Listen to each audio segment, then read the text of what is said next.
everyone, and welcome back to the Study Abroad Diaries. Today, I will be taking you guys along with me to my orientation at National Chengchi University, a Taiwanese cultural tour arranged by the school, and just some more exploring of Taipei. Like I mentioned before, I'm staying with my aunt and uncle who live about an hour's bus ride away from school, so I woke up bright and early for my 8:30 orientation. After a bus transfer an hour later, I finally made it to NCCU campus and made my way over to the College of Commerce for orientation. To my surprise, almost everyone there was a master's student and from Europe, so my not even 5'19" year-old self was definitely a little bit intimidated. Nonetheless, orientation was quite fun with an introduction to Taiwan and life at NCCU, along with a lot of icebreaker games and even a rap. Afterwards, we headed out for some snacks and a tour of the campus before we headed to the buses for the school-arranged cultural field trip. Prior to arriving to Taiwan, I signed up for the post-orientation cultural tour that was arranged by the school. The trip cost 2,000 NTD, which is about 65 American dollars. This included lunch, tea, snacks, entry tickets, and transportation. The tour changes every year, but this time we went to Ilan. We also had an English-speaking tour guide that introduced us to many fun facts about Taiwan as we enjoyed the beautiful scenery outside. Our first destination was lunch in Dongsan Village, Ilan, and I'm gonna be honest, I could not find online where we were. My best guess is this bed and breakfast called 梦幻休闲民宿. Either way, there was so much food and everything tasted so good. We were definitely fueled up for our next activity, tea farming and roasting.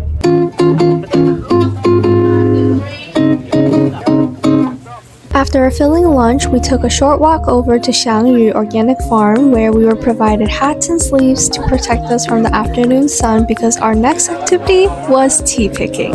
This was probably the activity I was looking forward to the most. As an avid tea drinker, I absolutely love anything tea related and have definitely made some questionable financial decisions because of that. As we made our way over to the field, our tour guide explained to us how Ilan is a famous producer of artisanal Taiwanese teas. He also acted as a translator as the owner told us how to properly pick the tea leaves. So we just need the tip of the tea like this. 2 leaves by the side and 1 tip in the middle.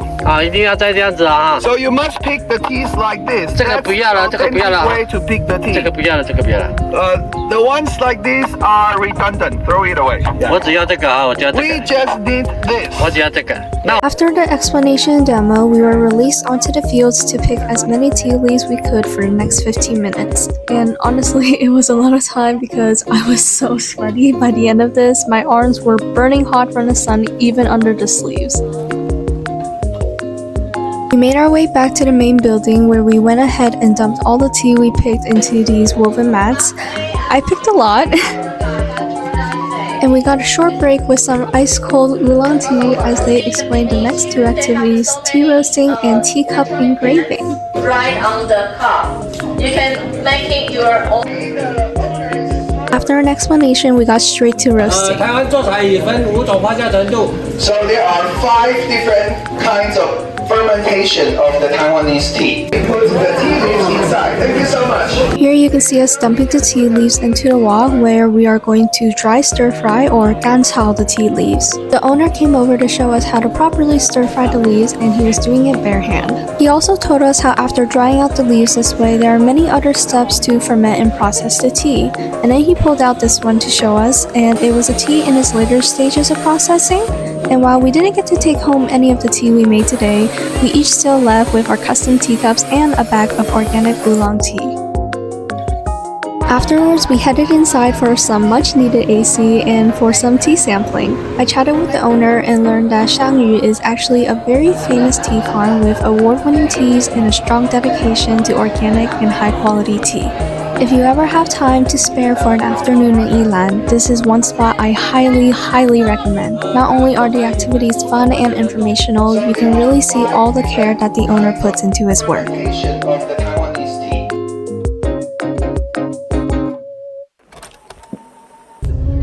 After saying goodbye, we were back onto the bus over to the National Center of Traditional Arts. Surrounded by oceans and mountains, this Center for Traditional Arts is a microcosm of Taiwanese folk culture in the 40s and 50s.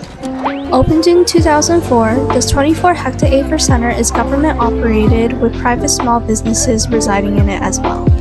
It also features a faith center where many activities take place, such as folk music, opera, and dance performances. There are many shops here that offer traditional Taiwanese arts and crafts, foods, candies, and clothing, along with some more modern mainstream arts and crafts with products that include Studio Ghibli characters like Totoro and No Face.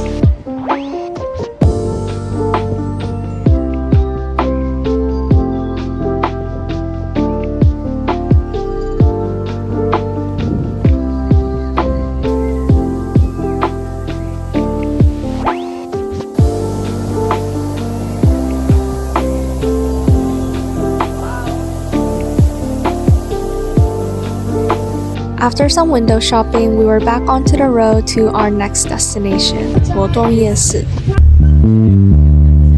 Yes, stinky toasty fries. I'm excited for it.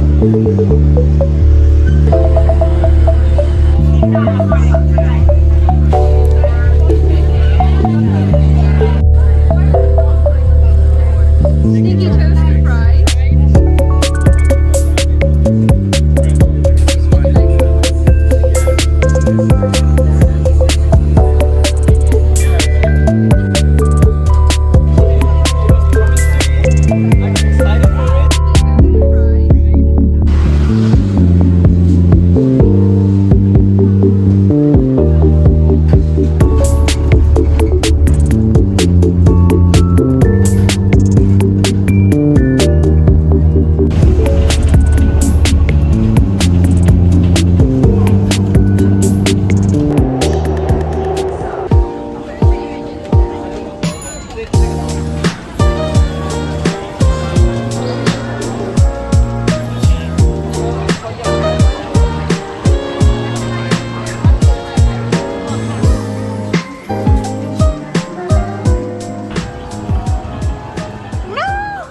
If you're ever in Ximending, this is the one place you have to go to. This is King Pork Wanyan, and it is my absolute favorite spot for crispy, juicy, fried pork chops and rice.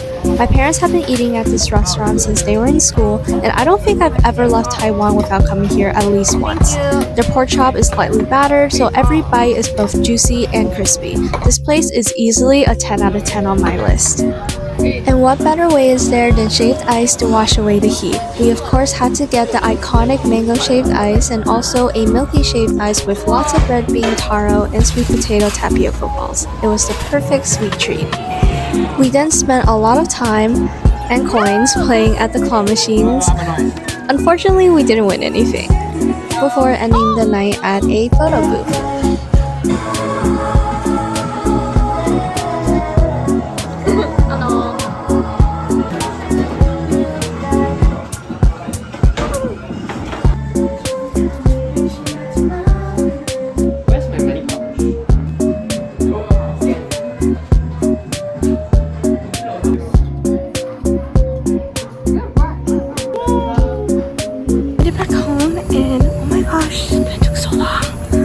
It took over an hour to get back.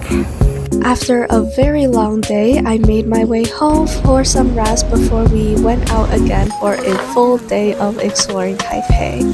I first got some lunch with my friends before heading over to nccu campus for our health checkup, and then afterwards we got a sweet treat and then decided to explore the area.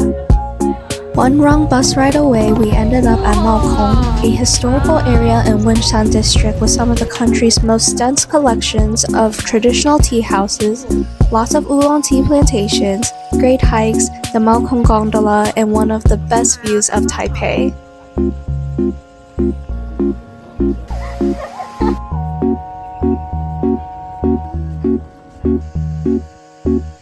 We spent the rest of the afternoon hiking and exploring the area, window shopping at some tea houses, and then getting quite lost before we Ubered over to the gondola station to ride the last car to go down the mountain.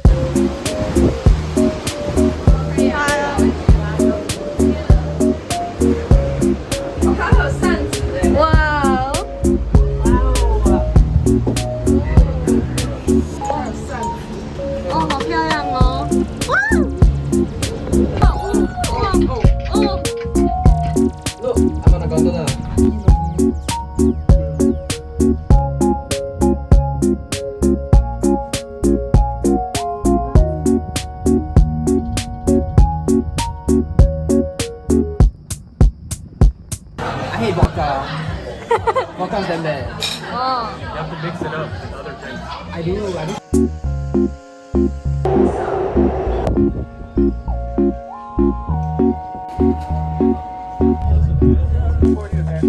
Okay.